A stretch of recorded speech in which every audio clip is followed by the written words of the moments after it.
Have you ever wondered what goes on behind the closed doors of a seemingly perfect marriage?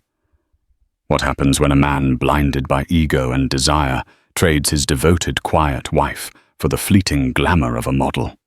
He thought he was upgrading, chasing a life of excitement he believed he deserved. He saw his wife Amelia as simple, predictable, a comfortable fixture in the background of his ascending life. He was wrong. He wasn't just cheating on his wife. He was failing a test he never knew was set. And he was about to find out that the quiet woman watering her plants in their suburban home was playing a different game entirely, a game worth billions. Liam Sterling considered his life to be a masterpiece of his own creation. At 34, he was a senior marketing director at a top-tier firm in Manhattan, his reflection gleaming back at him from the polished chrome of his office building. He had the sharp jawline, the tailored suits, and the confident stride of a man who believed the world owed him its attention. And he had the perfect wife, Amelia. Amelia was his anchor, or so he told his friends. They'd met in college, a whirlwind romance between the charismatic business major and the quiet, brilliant literature student. 5 years into their marriage, she remained an enigma. He felt he had solved, then shelved. She was beautiful in an understated way, with soft brown hair, she often tied back, and eyes that seemed to absorb everything without comment. She ran their pristine home in Westchester with an efficiency that was both admirable and, to Liam, a little boring. Her days were a gentle rhythm of gardening, reading dense novels, managing their finances with what he assumed was basic proficiency, and preparing meals that were always healthy and on time. She was quiet. That was the word everyone used for Amelia. Quiet, sweet, dependable. For Liam, that quietness had slowly curdled from a peaceful haven into a silent reproach when he'd come home buzzing from a successful pitch or a round of drinks with clients. Her calm presence felt like a glass of water when what he craved was champagne. "You wouldn't believe the energy in the room today." "Ames," he'd say, loosening his tie. "I'm sure you were brilliant," she'd reply, her voice soft, her eyes not leaving the page of her book. It was a genuine compliment, but to Liam it sounded like a line read from a script titled The Supportive Wife. He wanted fanfare excitement, a partner who mirrored his own ambition. The cracks in their marriage weren't loud fissures. They were silent hairline fractures spreading beneath the surface. He started staying out later, disguising client dinners as thinly veiled nights out with his sycophantic junior colleague Mark. He bought a new sports car, a sleek, aggressive machine that looked out of place in their tranquil, tree-lined driveway. "Isn't it a bit much, Liam?" Amelia had asked her. Hand stroking the polished hood, her touch gentle, almost diagnostic. "You have to look the part, Ames. It's about projecting success." He'd retorted, snatching the keys as if she might disapprove them into malfunctioning. He didn't tell her he'd financed it through a secondary loan, keeping it separate from their main accounts that she so meticulously managed. It was his first significant financial secret. The test, as Amelia would later call it in her own mind, wasn't a spontaneous decision. It was the culmination of 1,000 tiny observations. The way Liam's eyes would flick to his phone when he thought she wasn't looking, the scent of a perfume that wasn't hers, clinging to his suit jacket, the growing emotional chasm between them. For their 5th anniversary, she had planned a trip to a quiet villa in Tuscany. He had cancelled at the last minute. "A massive campaign just dropped in my lap, Amelia. It's a game changer. The kind of thing that gets you a corner office. You understand, right?" She had understood perfectly.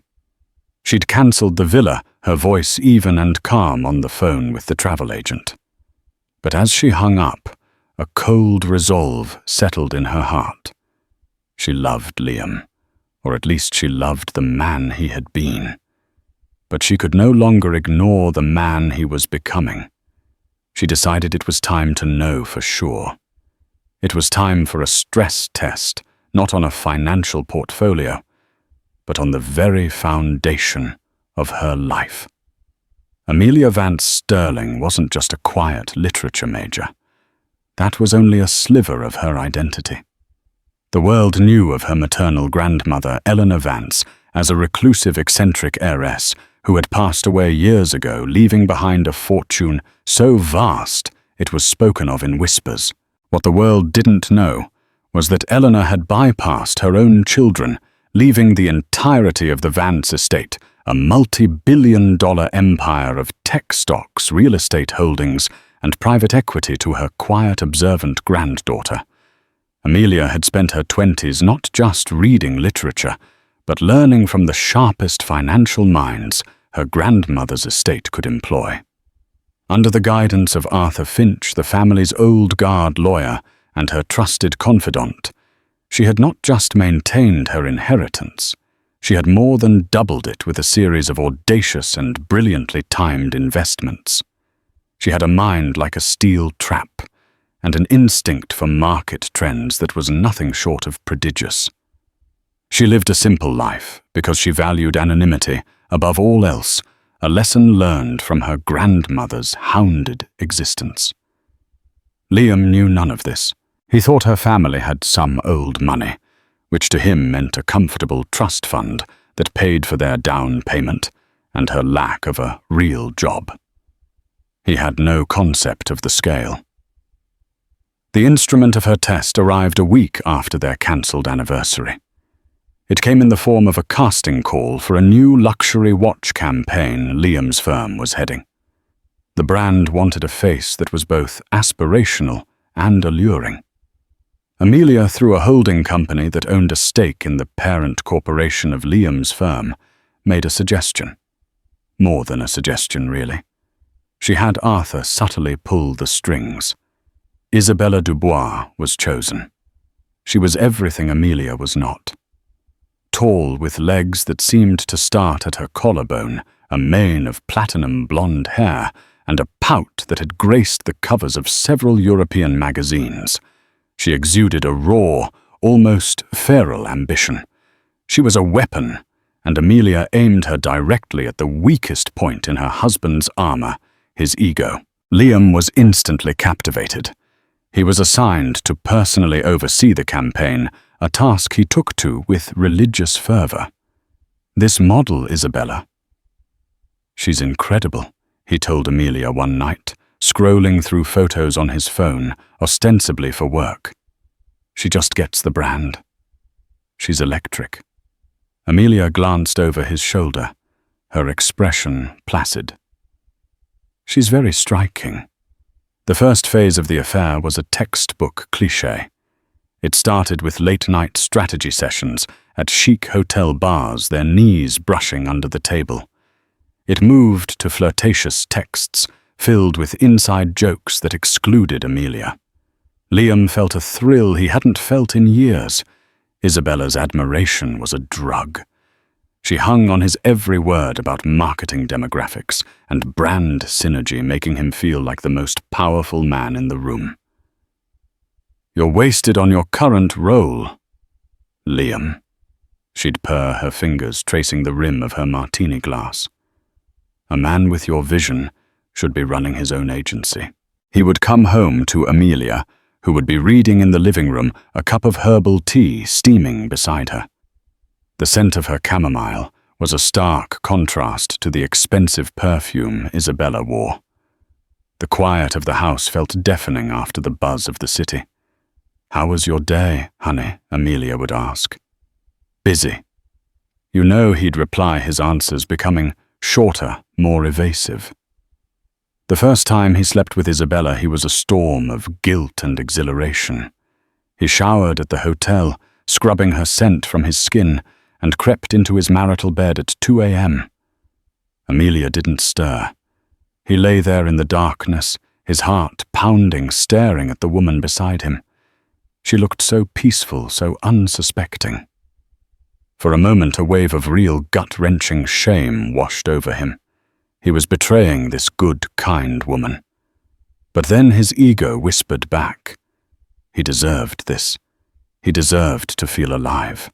Amelia, in her quiet world, could never understand the pressures he was under, the temptations he faced. He rolled over his back to her and fell into a troubled sleep, dreaming of flashing cameras and a blonde-haired woman who told him he was a king. Across the city, in a discreet office overlooking Bryant Park, Amelia was on a video call with Arthur Finch. Her face, illuminated by the glow of the screen, was not that of a placid housewife. It was sharp, focused, and cold. The initial contact has been made, Arthur. He's taken the bait. Arthur, a man in his late 60s with kind eyes that had seen too much, sighed softly. Amelia, are you certain you want to proceed? There are less elaborate ways to handle this. He had a choice, Arthur. He has a choice every single day. She said, her voice devoid of its usual softness. I need to know the truth of his character, not just the fact of his infidelity. I need to see how far he will go. Activate, Mr. Harrison. I want everything documented. Every dinner, every hotel, every lie. I want a complete picture. Very well, Arthur said. Consider it done. Amelia ended the call and looked out at the city lights.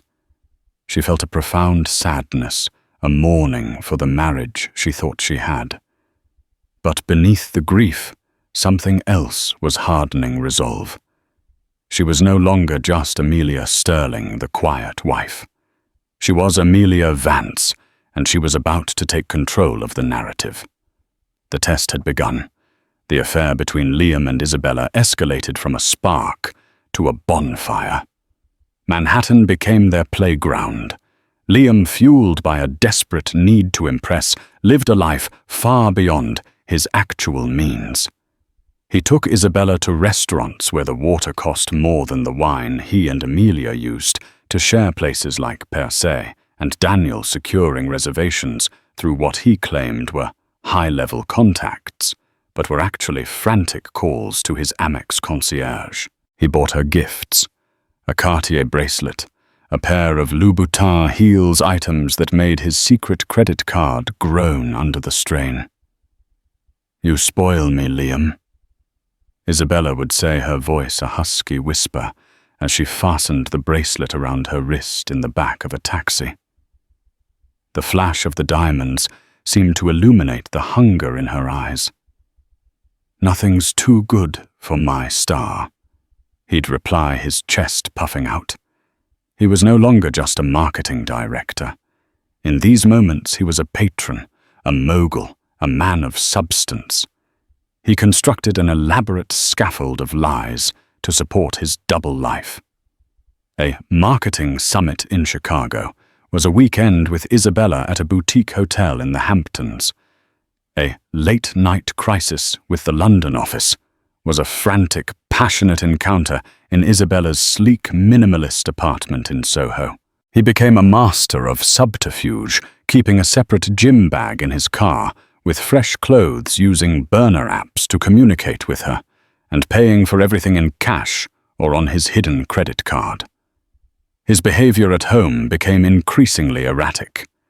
He was either overly solicitous, buying Amelia flowers for no reason out of a transparent sense of guilt, or he was irritable and distant, snapping at her for minor things. Why do you always organize my books by color? It's absurd. It should be alphabetical, he once barked, gesturing at a beautifully arranged shelf. Amelia looked up from her laptop, her expression unreadable. I thought it looked nice. I can change it if you'd like. No, forget it. It doesn't matter, he muttered, retreating to his study. He couldn't stand her calmness. It felt like judgment.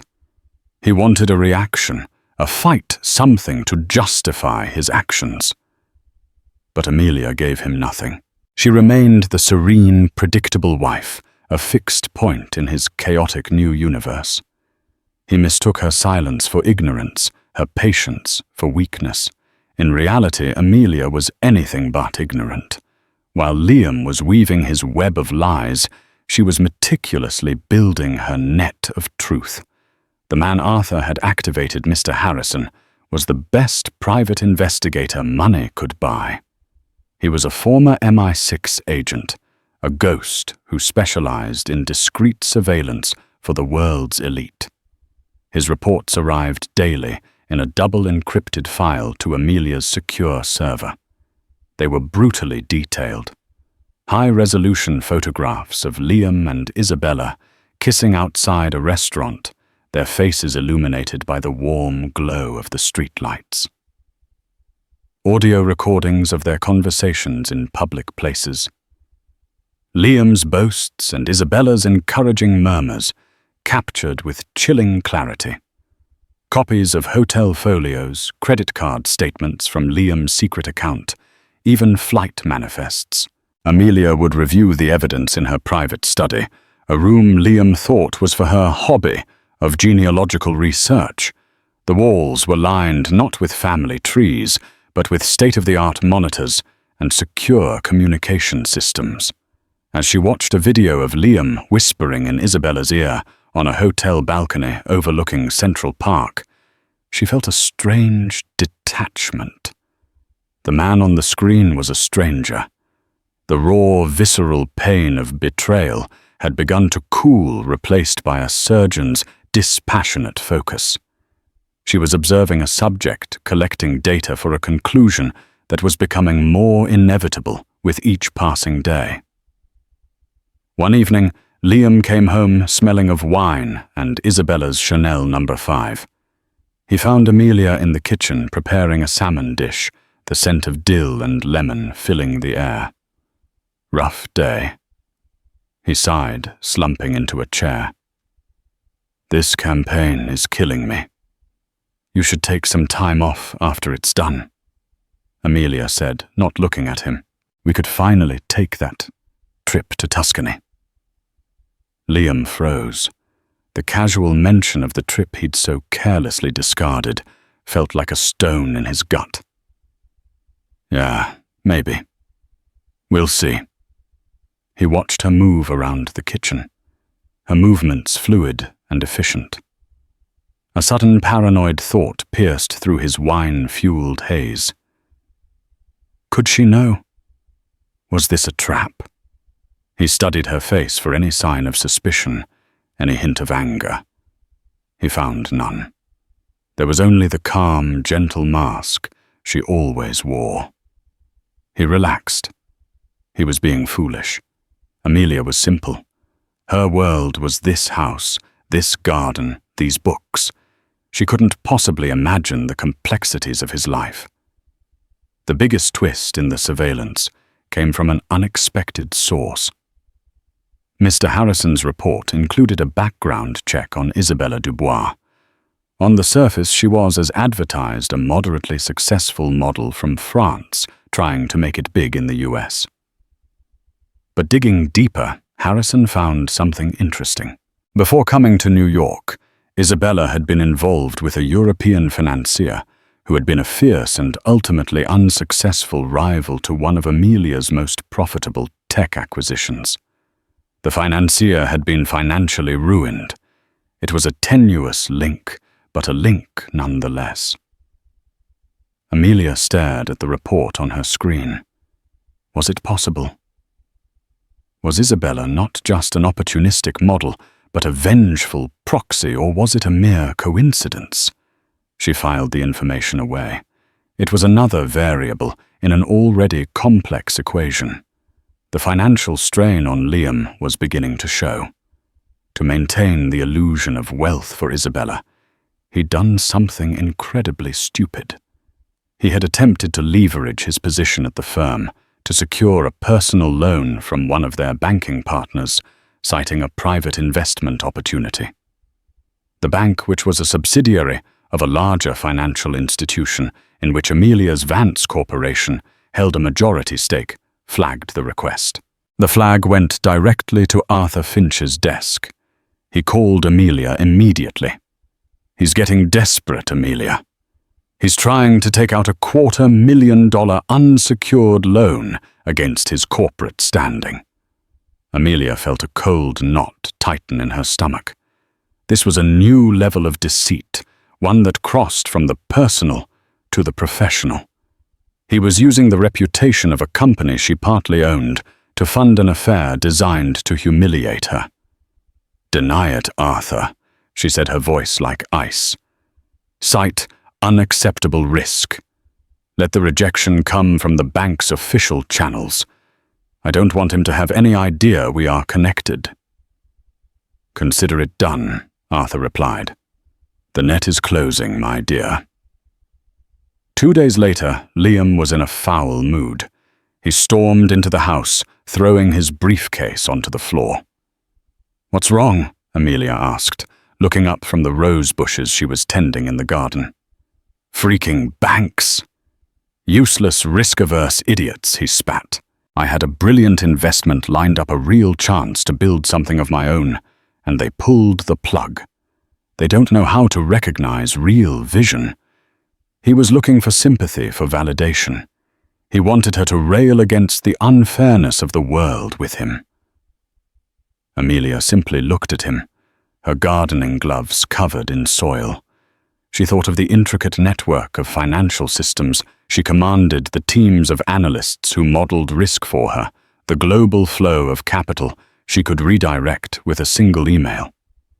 And here was her husband, furious, because a bank she controlled wouldn't give him a loan to impress his mistress. The absurdity of it was almost comical. "Well," she said, her voice even. "Perhaps it's for the best. Big risks don't always pay off." Her placid response infuriated him. "What would you know about risk?" "The biggest risk you take all day is whether to plant tulips or daffodils. I'm out there in the real world, Amelia making things happen." It was the ultimate condescension, the final unwitting insult. He had no idea he was speaking to the very architect of his present frustration. That night, Mr. Harrison sent his final report. It was a single file containing a video. The timestamp was from that afternoon. It showed Liam and Isabella in a heated argument in his car, after he had evidently told her about the failed loan. "What do you mean you can't get the money?" Isabella's voice was sharp, stripped of its usual purr. "You told me you were a major player, Liam. It's a temporary setback." "The deal is solid," he insisted, his voice pleading. "I'm not betting my future on a temporary setback," she sneered. "You told me you could finance a new life for us away from your boring little wife. Was that all just talk? Because I have other offers, you know. Real ones." Amelia watched the video twice. She saw the desperation in her husband's eyes and the cold transactional calculation in Isabella's. The test was over. The results were in. The data was complete and damning.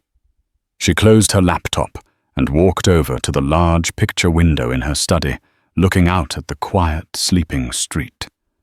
Her quiet, sleeping street. Her quiet, sleeping life. It was all about to end. The silence was about to break. The storm broke on a Tuesday. It was a day like any other, which was precisely the point. Amelia wanted the confrontation to happen not in the heat of a dramatic discovery, but in the cold, mundane reality of the life Liam had taken for granted. He came home just after 7, loosening his tie, as he walked through the door, the familiar ritual of a man returning to his sanctuary. He found Amelia in the living room. The space, usually warm and inviting with soft lighting and the scent of books, felt different tonight. It was stark, sterile. The lights were brighter than usual, and the coffee table, normally adorned with art books and a vase of flowers, was completely bare except for a single thick manila file. "Hey, Liam," said, dropping his keys into the ceramic bowl by the door. "What's for dinner? I'm starving." Amelia didn't answer. She was standing by the fireplace, dressed not in her usual soft cashmere sweater and jeans, but in a sharply tailored black dress. Her hair was pulled back in a severe, elegant chignon. She looked like a CEO, not a housewife. Liam felt a prickle of unease. "Ames. Everything okay?" "Sit down, Liam," she said. Her voice was the one she used on conference calls with her board of directors, calm, clear, and non-negotiable. He hesitated, then gave a short, nervous laugh. "Okay. This feels serious. Did I forget an anniversary or something?" He walked over and made to kiss her cheek. She turned her head slightly, and his lips met the air. The rejection was small but absolute. Now, genuinely unnerved, he sat on the edge of the sofa, his eyes flicking to the file on the table. "What's that?" That Amelia said. "Moving to stand opposite him is a comprehensive summary of your life for the past 3 months. It's quite the read, full of drama, intrigue, high-stakes finance, all the things you believe I wouldn't understand." Liam's blood ran cold. He stared at her, his mind racing. This was it. She knew. But how? And how much? His first instinct was to deny, to deflect. "What are you talking about? Are you on new medication? You're acting strange." Amelia's expression didn't flicker. "Don't insult my intelligence, Liam. It's the one thing I have left that you haven't tried to trample on." She reached down, her movements deliberate, and opened the file. She slid the top photograph across the polished surface of the table. It was a picture of him and Isabella, laughing as they fed each other dessert at a restaurant. It was clear, high resolution, undeniable. Liam felt the air leave his lungs. She slid another one. Him and Isabella kissing, silhouetted against the window of her Soho apartment. Another. The two of them checking into a hotel in the Hamptons on the weekend of the Chicago summit. I can explain." He stammered, his mind a frantic scramble for a plausible lie. There was none. Ames, it was a mistake. A stupid, meaningless mistake. I was under so much pressure at work, and she doesn't mean anything to me. You are my wife. I love you. Love. Amelia's voice was quiet, but it cut through his pathetic excuses like a razor. You talk about love, but you don't even know the meaning of respect. For months you have treated me like a fool. You have lied to my face every single day. You have spent money we don't have, money you borrowed to impress a woman who, according to this transcript, she tapped a document, sees you as nothing more than a stepping stone. Liam flinched, as if struck. You have transcripts. What is this? Did you hire someone? You're spying on me. The indignation in his voice was galling, the last defense of a man with no ground to stand on. I took measures to protect my assets, Amelia said coldly. You, Liam, were my primary asset, and I needed to know if my investment had failed. It has. He finally broke. The arrogant facade crumbled, replaced by a desperate, pleading panic. He got off the sofa and knelt before her, grabbing her hands. They were cold and unresponsive in his. Amelia, please, don't do this. I'll end it. I'll never speak to her again. I'll go to therapy. I'll do anything. We can fix this. Think of everything we've built together, this house, our life. He looked around the beautiful room, the symbol of his success, and that's when he made his final fatal error. His desperation curdled back into a sneer of resentment. What will you do without me? Huh? I pay for all of this. This lifestyle, he spat, his voice rising. You think it's easy. You live in your little bubble with your books and your garden, while I'm out there fighting in the real world to provide for you. I made a mistake, yes. But what can you offer? You're just... you. Isabella. She has ambition. She's going places. She understands me. He had finally said it. The ugly, festering belief that had driven his betrayal, that he was the engine of their life, and she was just a passenger. Amelia slowly pulled her hands from his grasp. She looked down at him, not with anger, but with something that looked almost like pity. The test was over, but the results needed to be published. You're right, Liam, she said, her voice dropping to a near whisper. It's time you understood what I can offer. She walked over to her purse, took out her phone and dialed a number. She put it on speakerphone, the ringing echoing in the silent room. Arthur Finch speaking. The voice was old, crisp and authoritative. Arthur. It's Amelia, she said. I'm here with Liam. I'm afraid the portfolio assessment is complete. The asset has proven to be a total liability. I need you to begin the liquidation process immediately. Liam, still on his knees, looked up in utter confusion. Portfolio asset. What is this, some kind of weird therapy role play? Arthur. Amelia continued, ignoring him. Please start with the primary residence in Westchester. It's held under the Vance Holding Company, so it should be straightforward. Please also repossess the vehicle, the Audi R8. It's also registered to the company. And would you mind freezing the Sterling Vance joint accounts? I'll be moving my funds to a private account. Oh, and please draft the divorce papers. The grounds will be infidelity.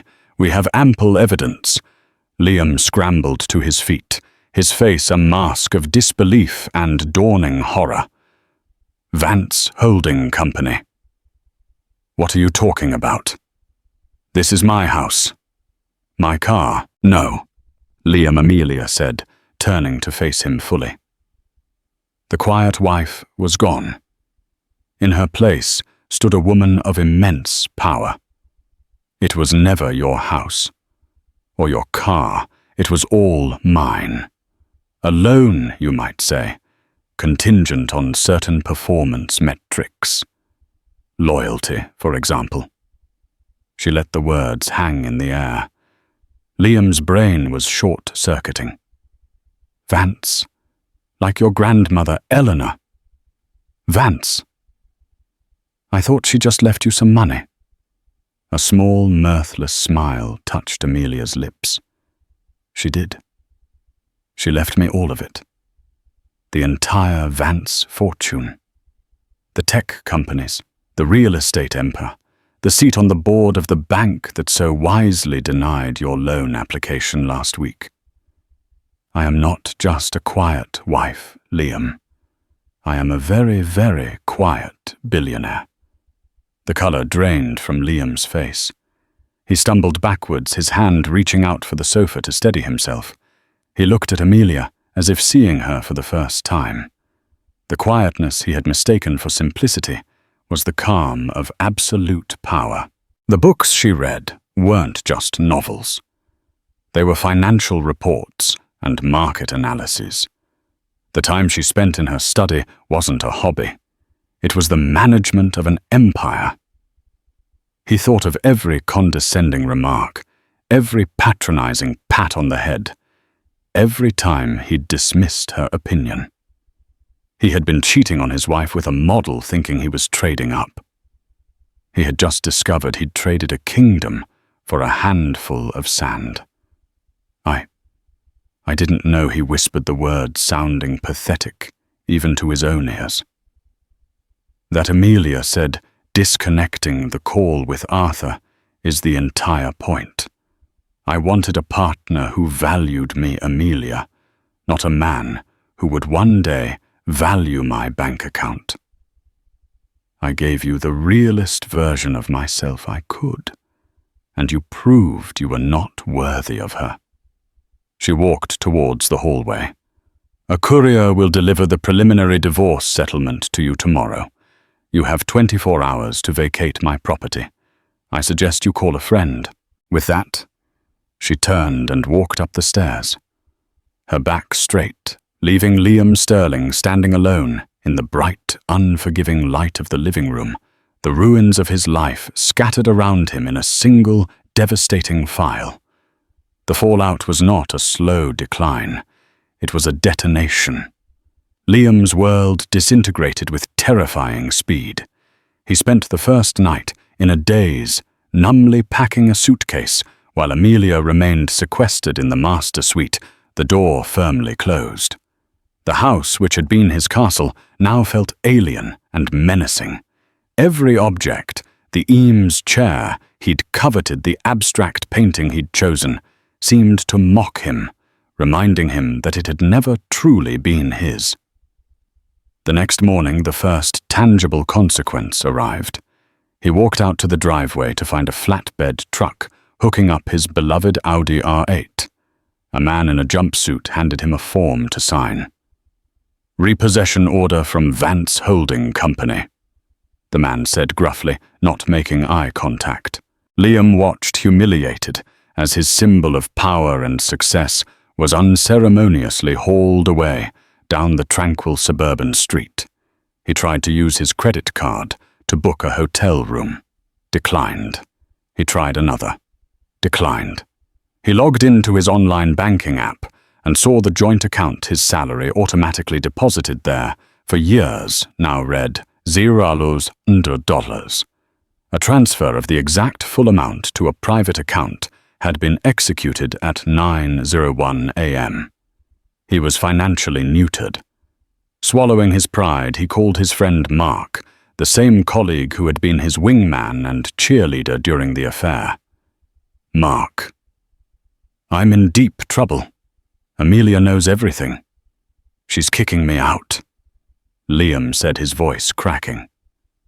"Whoa, slow down," Mark said, a note of caution in his voice.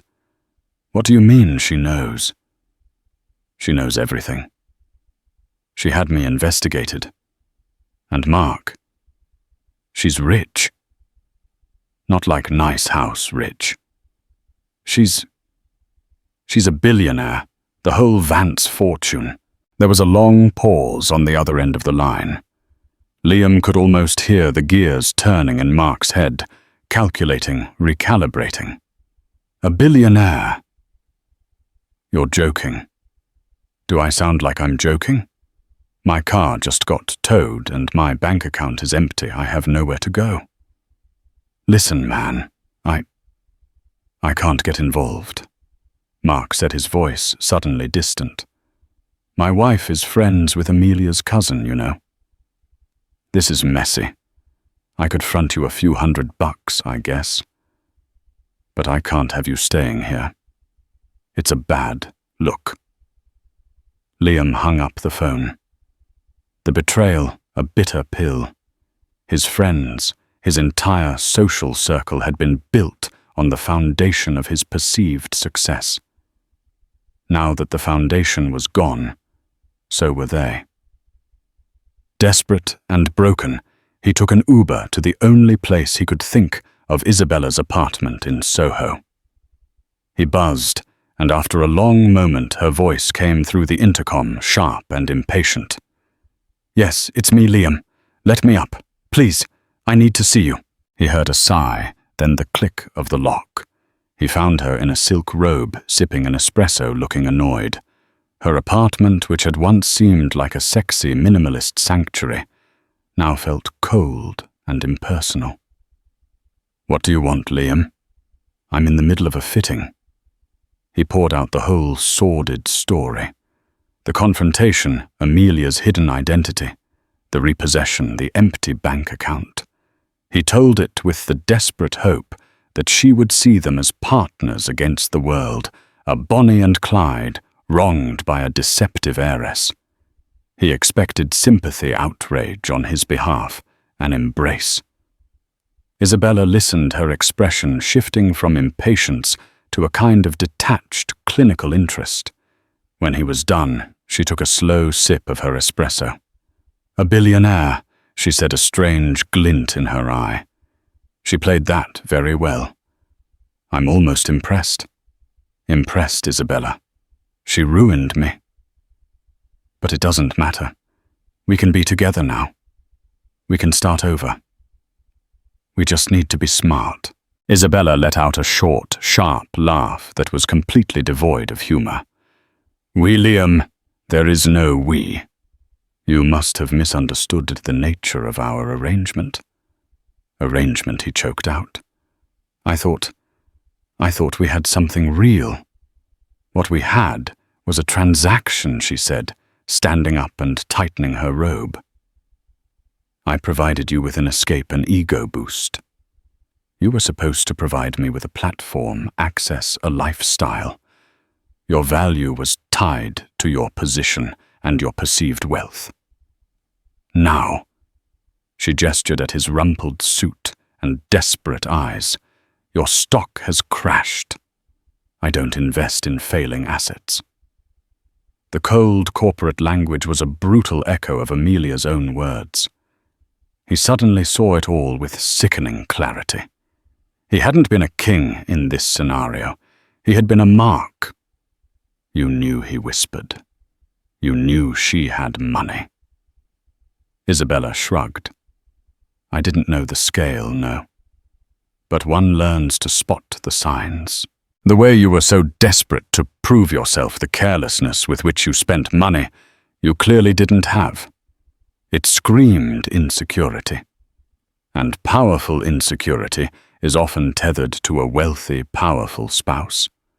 I just assumed she was some passive trust fund wife. The billionaire part is a nice twist." She smiled, a cruel, beautiful slash of red lips. "Now, if you'll excuse me, my stylist is here. Don't call me again." She walked him to the door as if he were a delivery person. The final humiliation. He was left standing in the hallway of the trendy building, a pariah in a world he had tried so desperately to conquer. Meanwhile, Amelia's transformation was becoming public. 2 weeks after kicking Liam out, an exclusive feature story, brokered by Arthur Finch, ran in Forbes. The Ghost of Wall Street.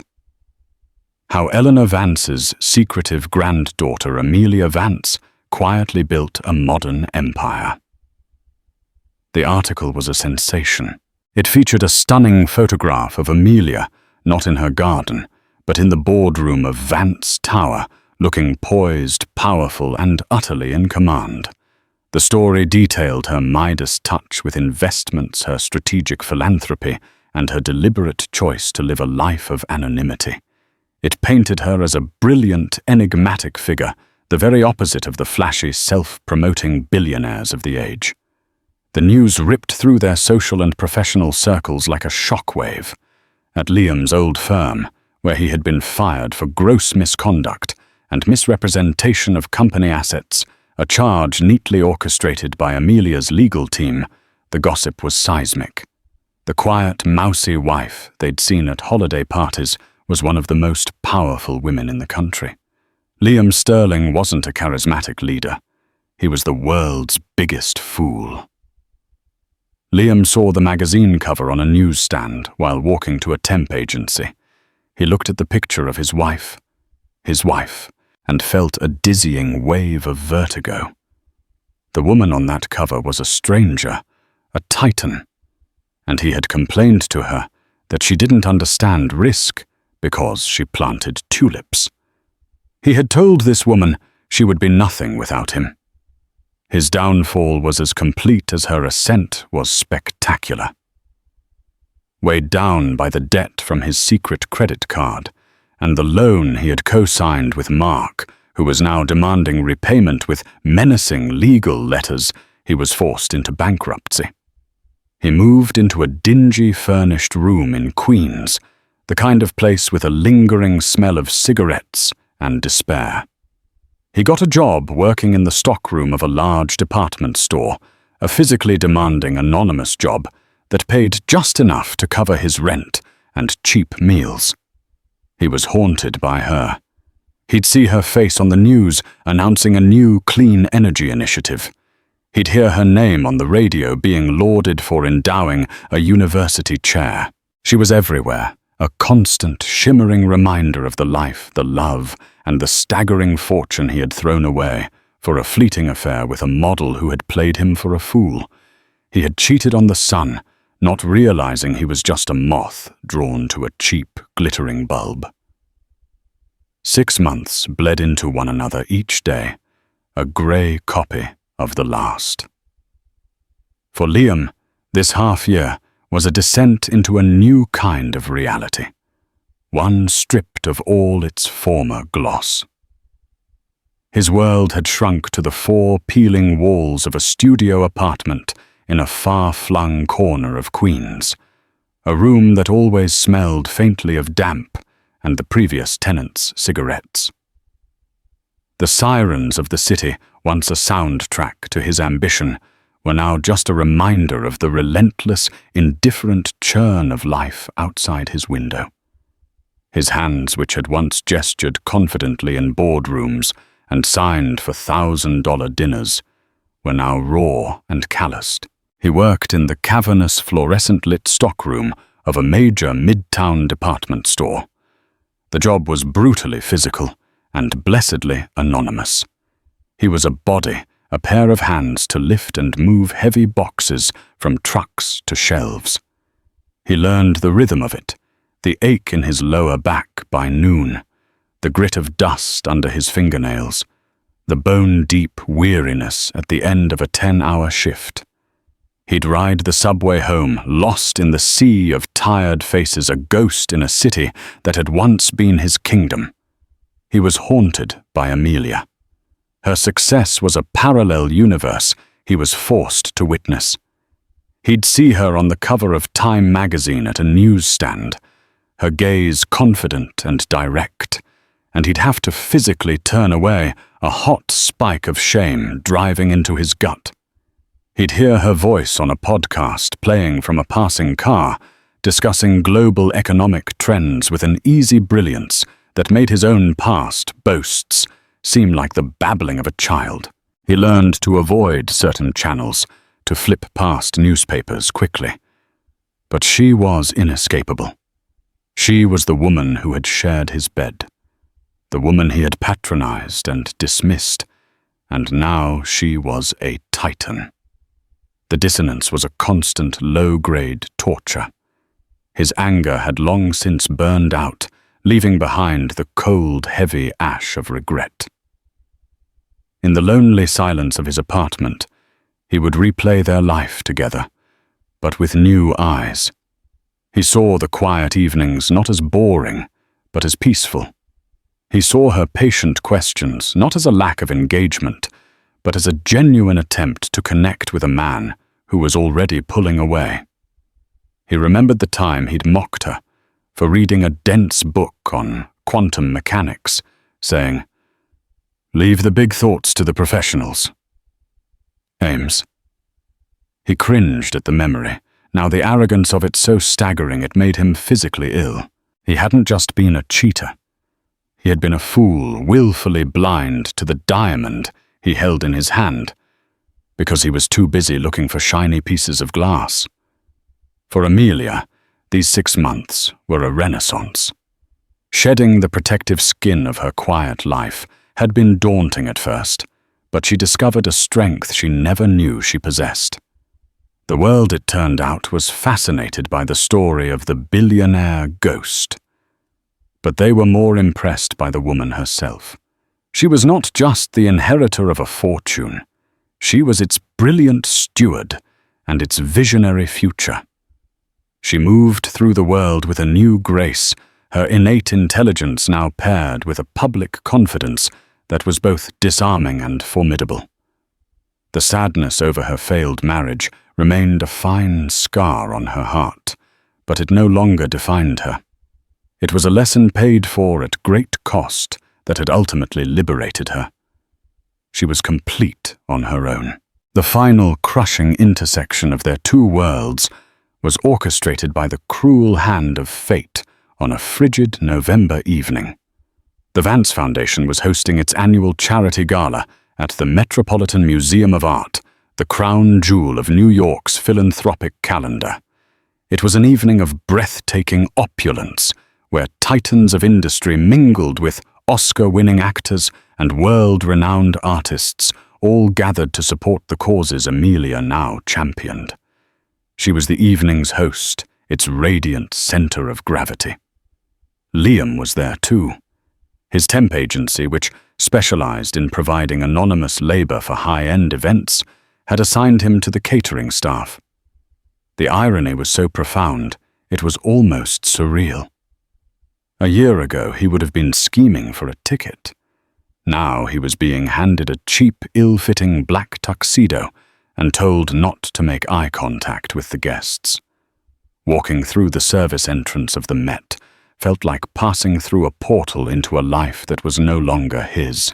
He moved through the great hall, a tray of champagne flutes balanced on his hand. His head bowed. The air buzzed with power and perfume. He saw faces he recognized from the society pages and worse faces he knew personally.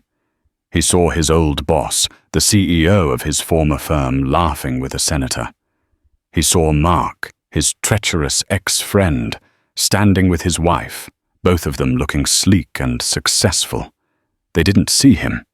He was just part of the machinery that made their world run smoothly, as invisible as a chair or a tablecloth. And then his eyes found her.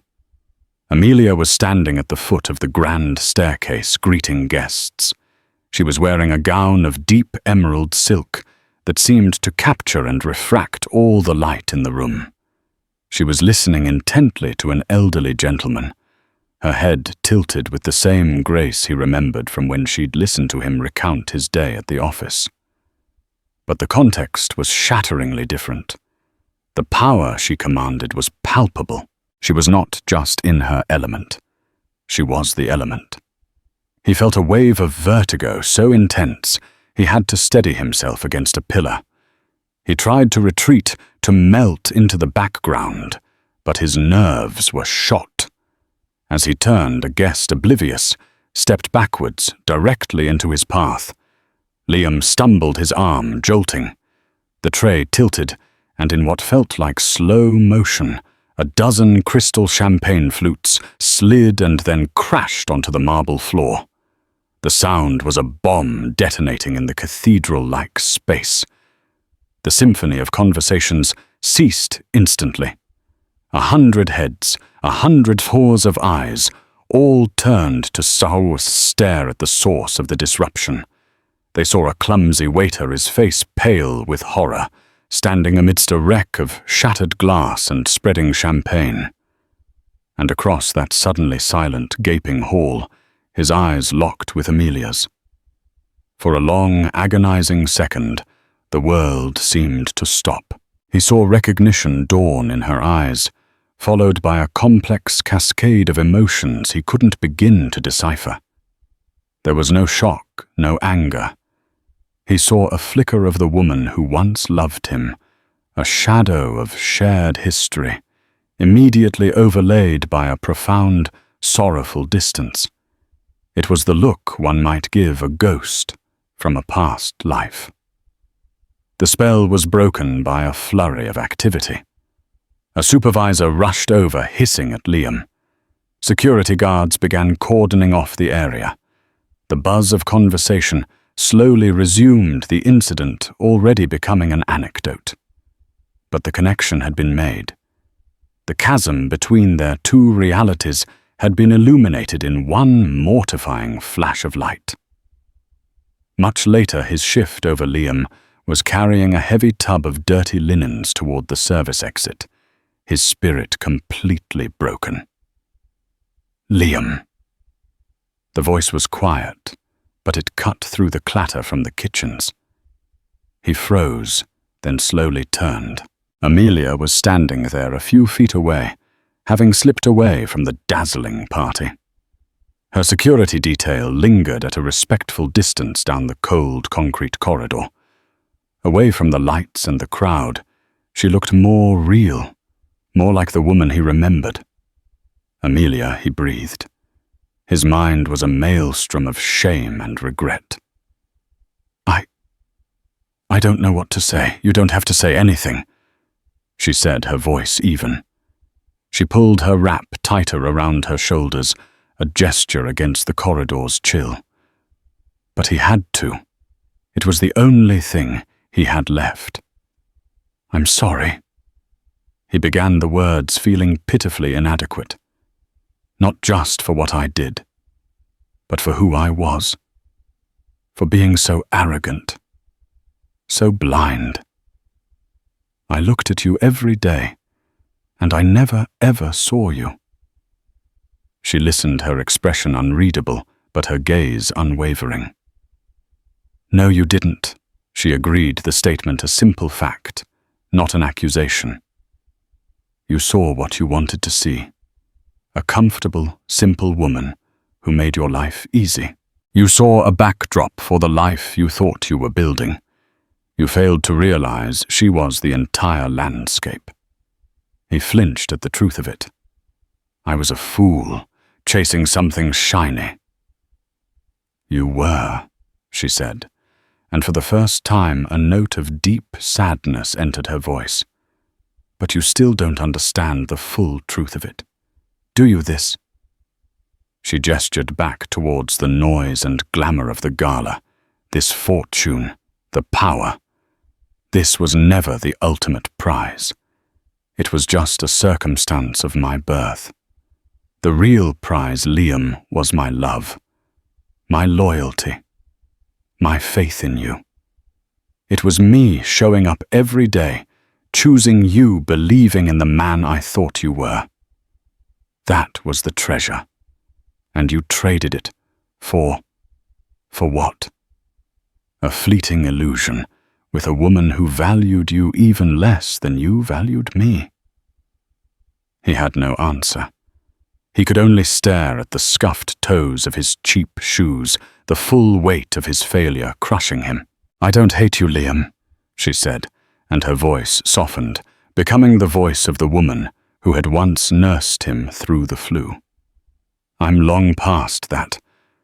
I feel a great sorrow for the man who had a kingdom in his hands and let it slip through his fingers because he was too busy counting pebbles on the beach. She took a small step back. I truly hope you find a way to rebuild your life, a real life. I hope you learn to see the value in things and in people before they're gone. She gave him one last lingering look, a final farewell to the man he had been and the future they would never have. Then she turned, her emerald gown rustling softly, and walked back toward the light rejoining her world, leaving him alone in his. Liam stood motionless in the service corridor for a long time. Then he pushed the heavy metal door open and stepped out into the biting cold of the New York night. The city air felt sharp and clean in his lungs. He was nothing. He was no one, and in that moment, for the first time in his life, he was utterly and completely free of his own suffocating ego.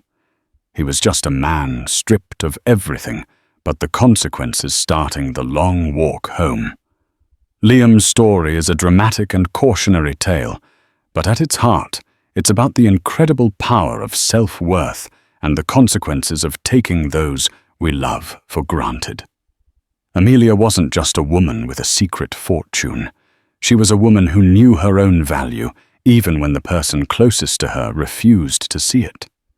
Her journey wasn't one of revenge, but of reclamation, reclaiming her identity, her power, and her life from the shadow of another's ego.